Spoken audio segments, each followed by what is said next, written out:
health-wise, how are you at the moment? Oh, I'm perfect. I'm more healthy than I ever been.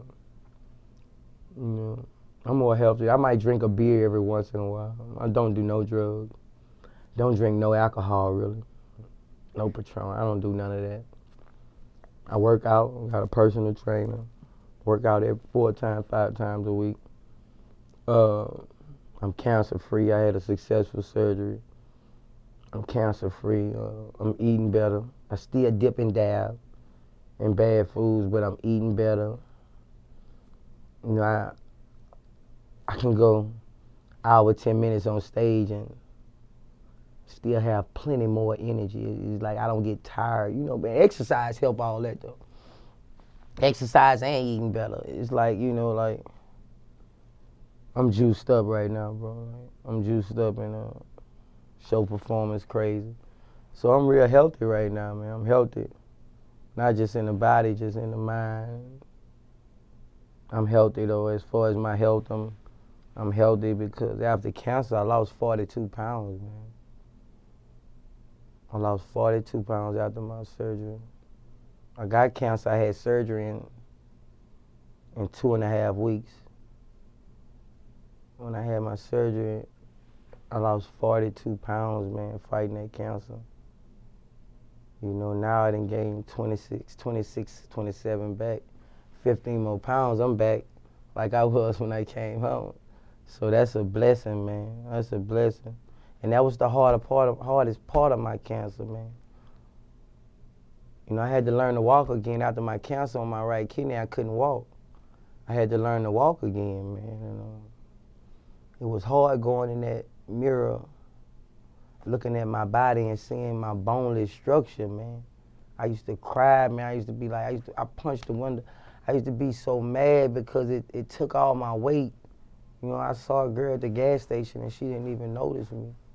I ain't even want to come outside. I just stayed in the studio, man. And it affected me, you know.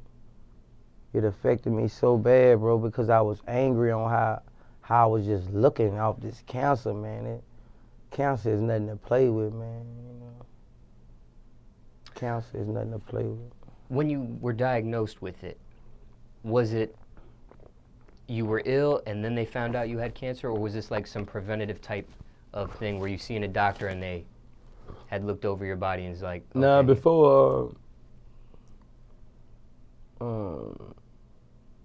it was a Friday morning, and no, it was a Thursday morning. I was leaving. I usually be booked from Thursday to Sunday, and before I leave every Thursday, I used to go get fluids so I don't get dehydrated.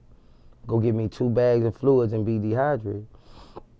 So when I pull up to the hospital, I was like, man, my side hurt, man. My side hurt, and I was just kept getting woozy that whole morning, and I started throwing up, man. And, when I went to get my fluids, I told the doctor my side was hurt. I was like, man, give me an MRI. It's aching, man. I just want an MRI. They were like, of course we'll give you an MRI, because the doctors be cool with me, you know. And I went to the MRI. They came back, and they said, we found something on your kidneys. It's a spot that's like 2.5 centimeters big. They said they'll have the test ready 2 hours. They came back, told me it was kidney cancer, renal cell carcinoma. And I told them, let's go back down there. It can be wrong.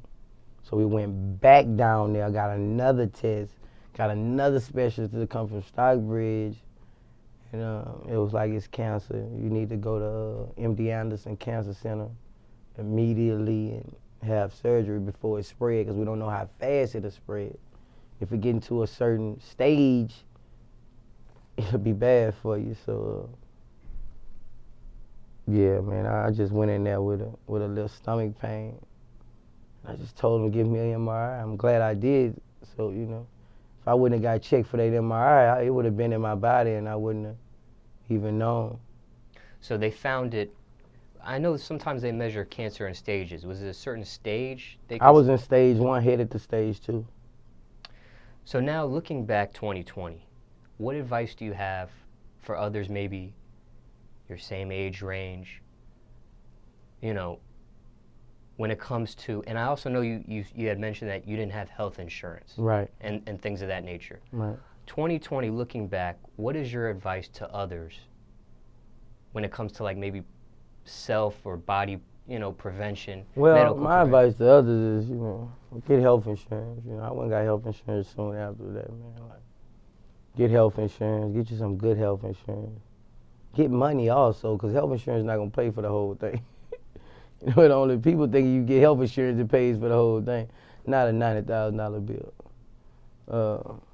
Drink a lot of alkaline water, man. Alkaline water gets all those acids out you and stop you from getting cancer, Leave the McDonald's and the Burger Kings alone. Those foods like that bring cancer. Exercise. It's a lot of things that can prevent cancer, like it's a lot of things, man. Even certain marijuana oils help with cancer. I was just on parole and I couldn't do it. I was feeling like to heal. My doctor was like, "Can I give you marijuana oils and things like that?" And like, hell no, give me something else. I ain't going. Hell no, Well, you have cancer and I'm on parole too. I don't want to have to go through that explaining to these people and things like that. So I'll just tell people, try to eat healthy. Stay away from all those bad foods, man. Exercise and most of the time everything will be all right, man. But you got to get health insurance, man. So many people, when you don't have health insurance, man, it's a bad situation, man. I was just blessed to have funds to help myself, And they didn't even want to check at first. I tried to take them a $92,000 check. Asked them when I get my surgery. I'm trying to like 5-6 weeks,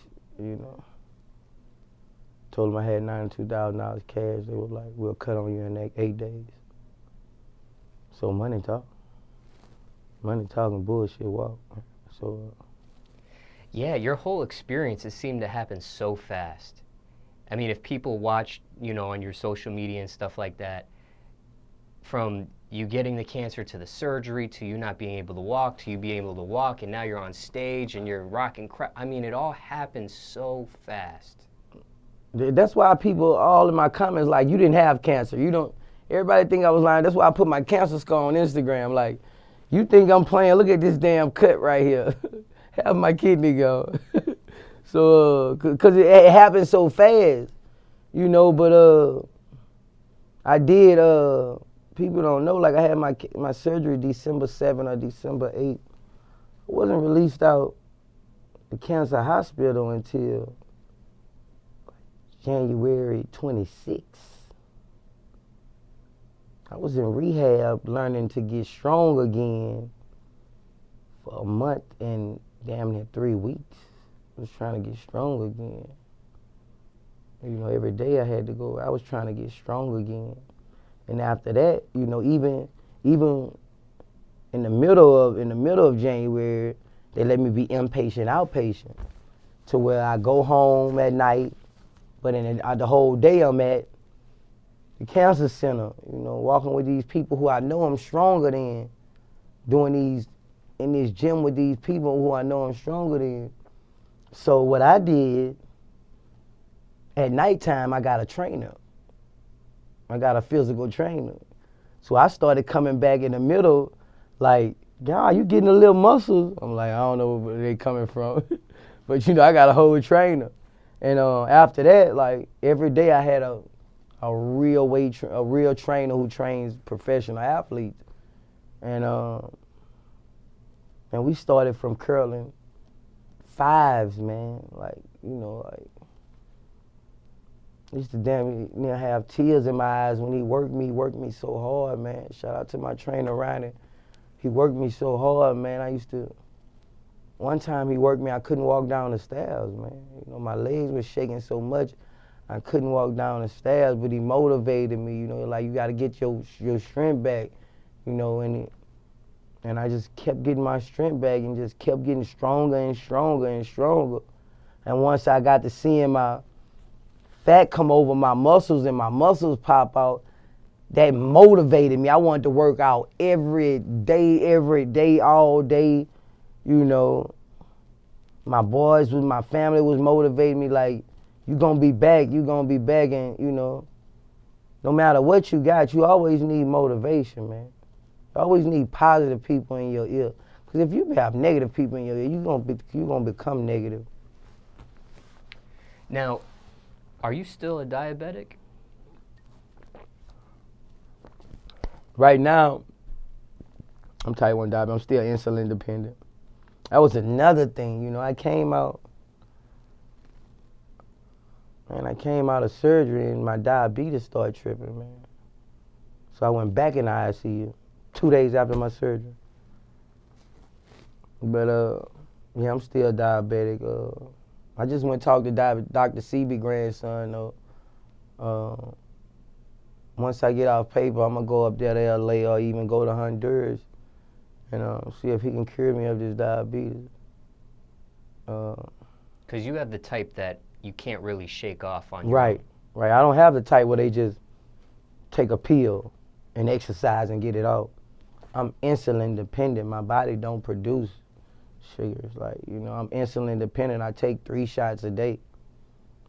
So that's the next step. That's the next step is getting this diabetes out of me.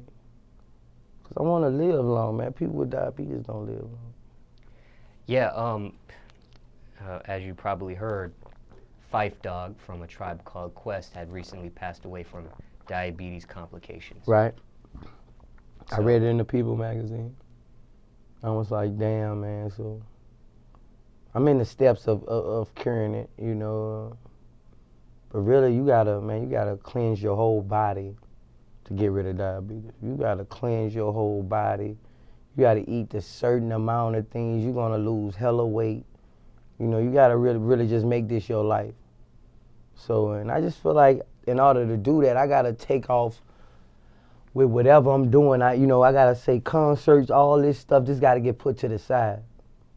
You know, I gotta go to this man private facility for 2 months, lose all this weight, and cleanse my whole body. You know, and do the things that won't take it, and that'll take it out of my body. He can do it, and he can do it. It's just about you taking that point out of your life to where you saying you're not performing, you gonna eat right, you know, you gonna do this, because those foods have to be nutritious. They got to be made. You can't be flying on the airports every day talking about you gonna be straight with diabetes. You gonna get diabetes out your body. You don't have time to dedicate yourself. You know, that's what people don't understand. Like, nah.